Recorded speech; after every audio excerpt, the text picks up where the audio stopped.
So,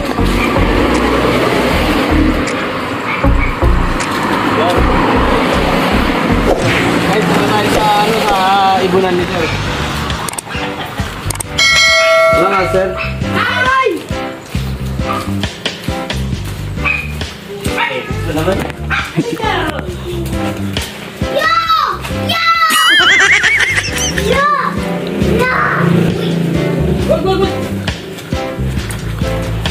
Paganda pala ng gulungan eh.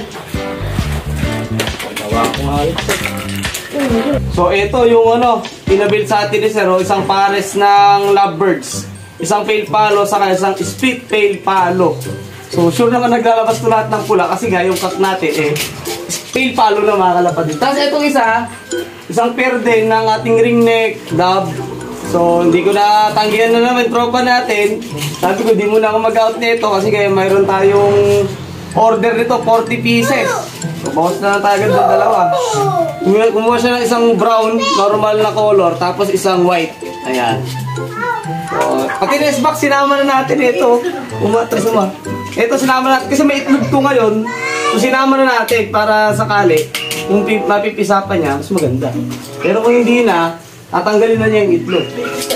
Ito yung wala, ito yung kulungan no. Tabi muna natin to. Sit natin yung kulungan ni sir. Ano ang pangalan mo? Sir? Ferdinand. Yeah. Sir Ferdi. Ferdi na lang. Yan. Ito yung, ikaw lang gumawa. Ang ganda mo mga kalapatid. So ginawa niyo ng paraan para mag-isip yung ano, yung alagaan niya. O, di ba? Ang ganda pa ng ginamit na screen, yung pambintana to, di ba? O. Dali ano, dali dalawang butas. Ito, dinisign niya sa nest box na para isasalpak yung nest box. Tapos nakahang dito sa loob. Pero nasa loob pa rin na area. Tapos ito mas malawak no. Yung sa lovebirds. Tapos sa may bato-bato, ito. Sakto lang, parang ano siya. Kasi laki ng CPU type na cage. So ayun, sakto, may pakainan, may inuman na sila. Secure naman nasa taas para hindi ganun maabot ng mga predator kagaya ng pusa, daga. So, maliliit na yung butas nito. Mahirap na pasukin to ng daga. Grabe yung mga ginamit na materialis pang ano to. Yayamanin talaga. Grabe, o yan o. Ay, ano nga lang. O yun. Dapat may lock, no? Ay, ito. Kaya na gano'n. So, para secure yung alaga. Para wala talagang kawala yung ibig. So, unahin natin, ilagay itong nest box muna. Baba mo natin ito dito. Salpak natin ito nest box.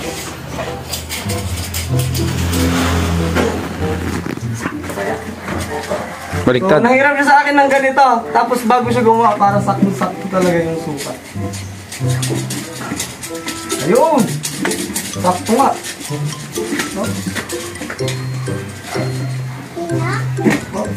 Virgin lang, siyempre.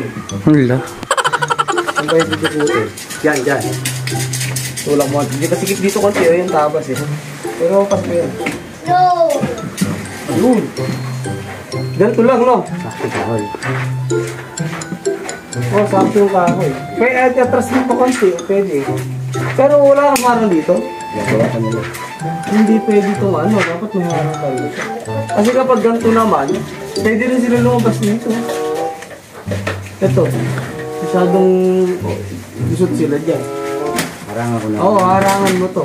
Para maisagad mo yung linis. Ayan. So, for the meantime, wala pang harang.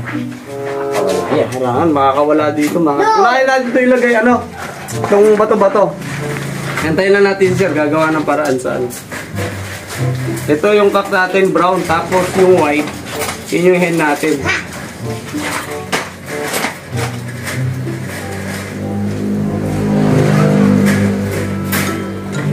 Ito mga kalapatids, dalawang kulungan nila oh.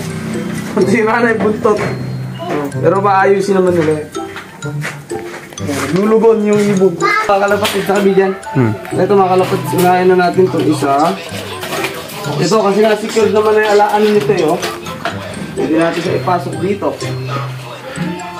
So medyo yan lang natin. Dito lang sana may sasabitan dito sa labas. Pwede rin o ganito.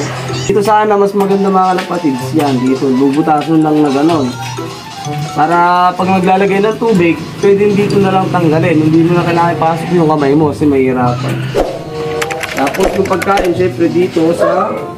Yan, pwede na dito sa side. Yan yung tubig. Sige, isa, kunin natin itong isa. Ito yung white naman. Pwede natin matanggayin yung tropa natin. Napakabait na tao kasi nito mga kalapatid ko. So, ito yung isa. Ito yung silang paparami. Ayun. Ito mga kalapatid, silipin natin sila sa loob. Ayan, napakaluwag ng kulungan nila. Oh. Komportable sila dito. Oh, itong white natin medyo bata konti pero nagpapasampa na yan eh. Nakita ko nagpapasampa na eh. Mabilis lang ang maturity na itong mga ganitong ibon. Lalo na sa kak mga kalapatids. Parang mga 3 months, 4 months lang eh bumabara ako na sila. Ganda ng kulungan no. Ito hintayin lang natin to para ma-set up na natin itong African lovebirds ni sir. Ganda ng kulungan. Talagang pinaghandaan no. Yan, naharangan lang. Para sa ganun mas secure yung ibon. Lusot dun yun, kaliit ng African lovebirds. Kailangan talaga may harang. O ito, okay na. Nakarangan na, nagawa ng paraan itong ano. Itong butas dito. Ito lalagay natin mga kalapatid. Real siya. Unahin natin itong kak. Ito mga kalapatid, unahin natin itong kak dito. Lalagyan na lang yung tubig to sa pagkain mamaya. Isa hindi pre na ano, hindi mataiiputan. Kahit dito mo lang gawin oh, para hindi maiputan yung ano.